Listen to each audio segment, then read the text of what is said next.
po, palakpakan po natin sila.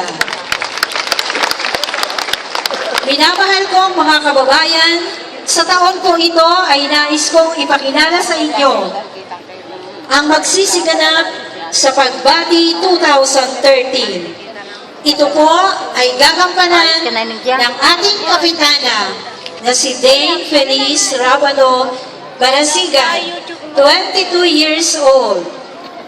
Nagtapos ng kursong BS Entrepreneurship sa De La Salle University, Manila.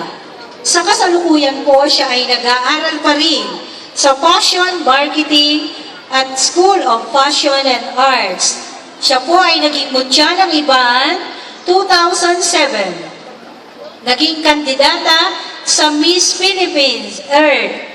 Siya po ay anak ni Ginoong Danny Barasigan at Felisa or Isay Rabano na nagmula at Tubong Katandala at Babalor, Iban, Batangas. Sa kasalukuyan, sila ay naninirahan sa Ayala, Alabang.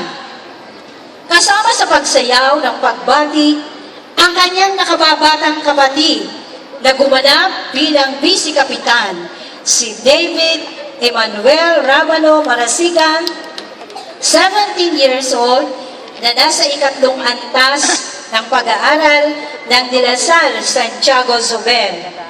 At syempre po, ang kapitan, bilang isang eskwadron, na si Amiel Rafael Bateson Torreja, nagtapos ng kursong BSBA,